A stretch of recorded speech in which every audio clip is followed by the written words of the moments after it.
Right, 214. Die vloeidiagram hieronder verteenwoordig die komponente van die senuweestelsel.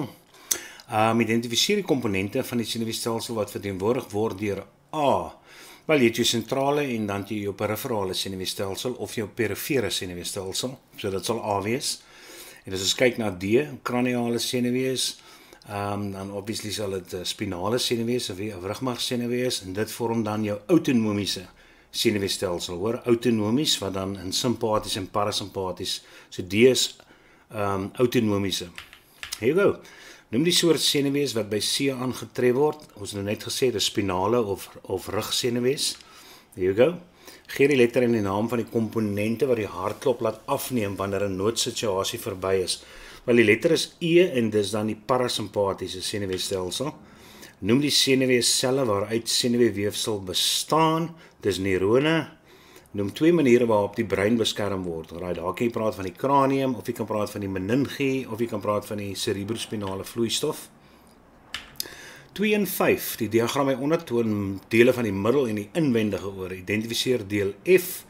Dis die half sirkelvormige kanale. Gee die gesamentlike term vir die beentjies B.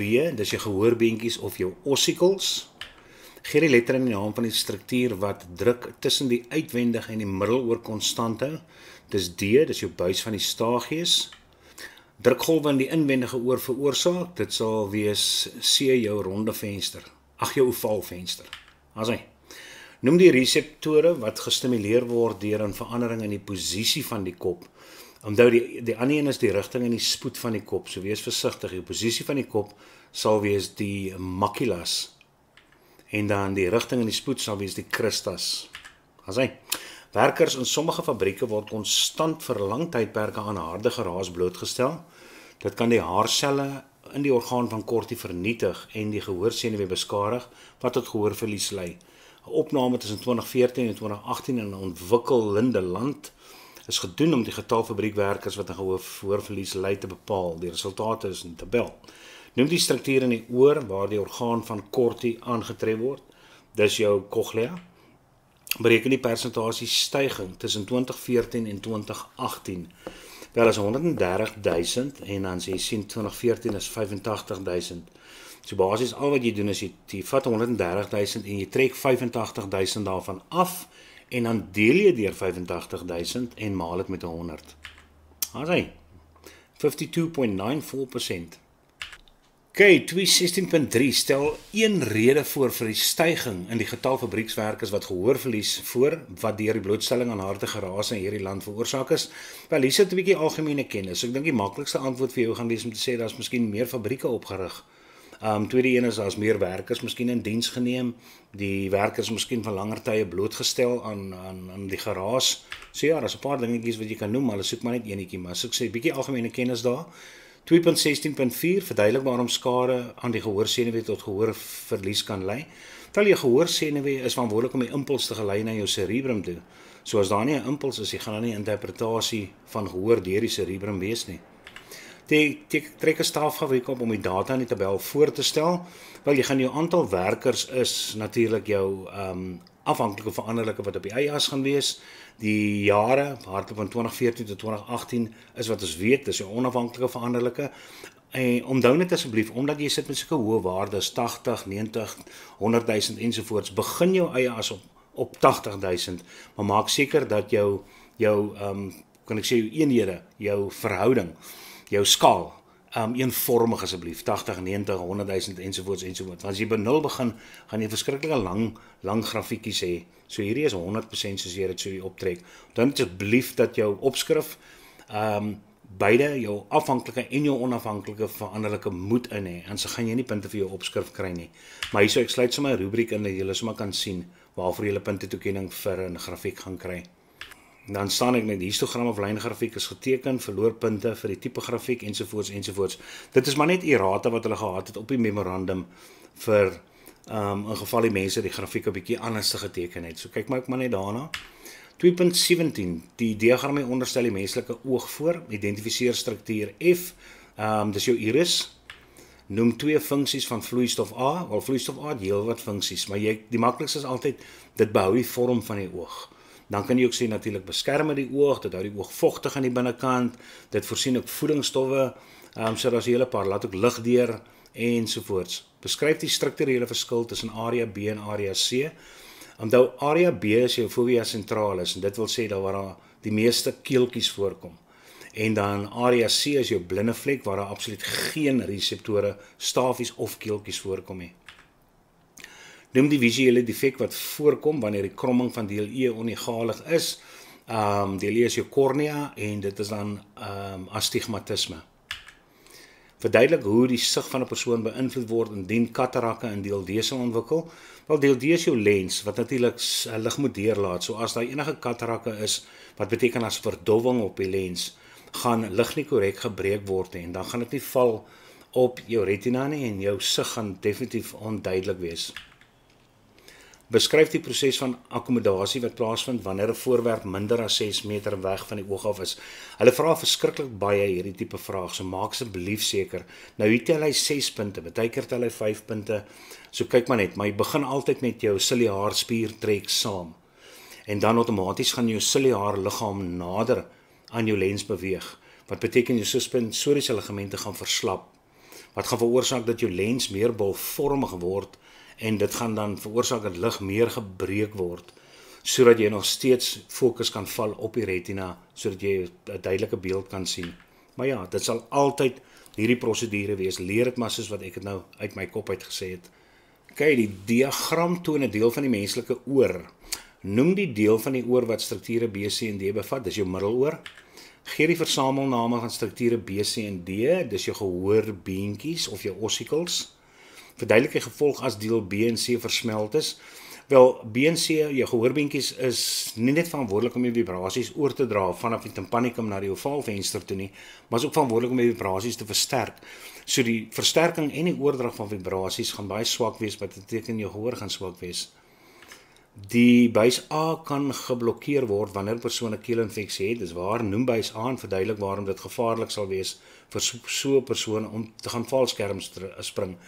Wel, ek bedoel, dit is nommer 1 is dis die buis van die staartjies, en as jou buis van die staartjies gevul is met vloeistof, obviously gaan dit sukkel om druk weerskante van jou tympanicum te beheer. So as jy gaan valskerm spring waar jou hoogte gaan verander, en as jou hoogte verander, beteken dit doodeenvoudig dat druk al hoe meer gaan toeneem aan die uitwendige kant, wat beteken dit gaan die druk nie gereguleer kan word, jy gaan dit jou tympanicum instoot, en dit gaan veroorsaak dat jou tympanicum kan bars. Ja, daar is hy. Verduidelik hoe die oordrom en die ovaalvenster tot die versterking van klank bydra. Wel, die blote feit dat jou oordrom groter is in deursnit as wat jou ovaalvenster is, beteken dit versterk dit as gevolg van daai grootte in die oppervlaksverskil. Die oppervlak is hy. Dis groter as die van die ovaalvenster, dus word die krag in 'n kleiner area gekonsentreer. 'n Soortgelyk soos 'n vrou wat skoene het, maar haar skoene, sy dra hoë hakke, en as sy op 'n hoë hak op jou trap, is dit verskriklik seer. En dis presies dieselfde situasie hierso. 2.19. Die onderstaande diagram toon 'n by wat in die rigting van 'n man se oog vlieg. Soos wat die by nader aan die man se oog beweeg, bereik lig vanaf die by die ligsensitiewe selle in die oog. Die spiere in die ooglid maak die man se oog toe voordat die by sy oog tref. Noem die tipe reaksie, wel dis 'n refleksaksie wat jy daarso het. En dan sê hulle beskryf die pad van 'n impuls vir 5 punte. Nou hier is 'n hele paar dinge wat jy kan sê. Obviously die by wat nou nader kom, die kan ek sê die lig word opgetel deur die reseptore op die retina, en dan word omgeskakel na impuls toe, dan vat 'n sensoriese neuron daai impuls na die brein toe, waar binne jou brein dan natuurlik 'n interneuron is, waarmee gesinaps word, en dan vanaf die interneuron word weer gesinaps met 'n motoriese neuron, en dan word die impulse direk gevat vir jou oogspiere, wat jou oog dan gaan knip, so die by natuurlik nou nie invlieg nie. Maar ja, dis 'n hele paar, daar is hy. Die bevolking van die VSA is 322 miljoen, waarvan 151.34 miljoen ouer as 40 jaar is. 17,2% van die mense ouer as 40 ontwikkel katarak. Verduidelik hoe 'n katarak die vermoë om te sien. Hulle het reeds die vraag gevra, die feit dat die lens verdof, ligbreking gaan nie korrek plaasvind en dit gaan natuurlik lei tot 'n onduidelike beeld. Bereken die aantal mense in die FSA bo die ouderdom wat 'n katarak ontwikkel. So hulle sê daarso ouer as 40 jaar, 17 ouer as ontwikkel katarak. So al wat jy dan doen is vat 17,2%, deel dit deur 100 en dan maal jy dit met 151,34 miljoen. En dan kry jy 26,03. Dis eenvoudig. 2.20. Wetenskaplikes het die effek van ouderdom op die fokusafstand van die oog ondersoek. Die metode wat hulle gebruik het, word hieronder beskryf. Vrywilligers van verskillende ouderdomme se oë is getoets. 3 individue van elke geselekteerde ouderdom is gebruik. Elke vrywilliger is gevra om uit 'n boek te lees. Die boek is nader aan hulle oë geskuif. Toe die woorde uit fokus geraak het, is die afstand aangeteken. Die resultate van die ondersoek word in die tabel hieronder getoon. Right. Bereken die gemiddelde afstand van die vrywilligers van 50 jaar wat as X in die tabel aangedui word. Wel 50 aan al wat jy doen is jy tel net 292 by 301 by 297 en dan deel jy dit deur 3. En dit is dan die waarde by X. So ja, kom op 297 af en dan sê hulle ook aanvaar enige van die volgende twee. Noem die proses wat deur die oog 'n duidelike beeld vorm wanneer die boek nader aan die oog gebring word. Dit is oogakkommodasie weer eens. Beskryf die proses, as vra hulle dit weer vir jou. So onthou net 'n boek is nou nader as 6 meter. So jy gaan ook net sê jou ciliaarspier trek saam, jou ciliaar liggaam beweeg nader aan jou lens, jou suspensoriese ligamente verslap. Dit wil sê jou lens word meer bolvormig, ligstrale word neergebuig sodat dit kan fokus op die retina. So ja, dieselfde ou storieetjie wat jy die hele tyd het. 2.20.3 Gebruik die data in die tabel om 'n staafgrafiek te teken wat die gemiddelde fokusafstand van vrywilligers 40, 45 en 55 jaar toon. Right, weer eens, hulle is die liefste voor om 'n staafgrafiek te teken. So jou kolommetjies, soos ek sê, met dieselfde breedte wees en die afstand tussen jou kolommetjies met dieselfde wees. Maar jou y-as gaan die afhanklike veranderlike wees, wat in hierdie geval die fokusafstand gaan wees in millimeter asseblief. Onthou my eenheid by te sit en dan gaan op die y-as gaan natuurlik jou ouderdom wees in jare. En dan natuurlik 'n opskrif ook ensovoorts. Nou dit is die grafiek op die memorandum. Nou ek sal obviously net die staafraam so bietjie beter gespasieer het. Daarom jy nie hierdie groot gedeelte nog oop het hier so onder op jou x-as nie. So ek sal my x-as bietjie korter gemaak het en die staaf 'n bietjie beter gespasieer het. Maar onthou net asseblief lees julle vrae. So hierse vra hulle net om die 3 ouderdomme 40, 45 en 55, nie 50 nie. So lees asseblief. En dan het ek daar soos jou sleutel. 2.20.4 Noem die gevolgtrekking van hierdie ondersoek. Wel, die gevolgtrekking lees jy direk van die grafiek af, maar onthou, jou onafhanklike veranderlike bepaal jou afhanklike veranderlike. So jy kan eerder sê, hoe ouer die mense geraak het, hoe meer het die fokusafstand toegeneem, die gemiddelde fokusafstand. Of jy kan natuurlik andersom ook sê, dat hoe jonger die mense geraak het, is hoe korter het hulle gemiddelde fokusafstand geraak. So enige van daai twee. 2.21 Beskryf die pad van 'n impuls in 'n refleksboog tydens 'n refleksaksie. Wel, dit begin altyd natuurlik met reseptore wat die stimulus waarneem. Dan word 'n impuls gegenereer wat met sensoriese neurone gelei word na die rugmurg toe.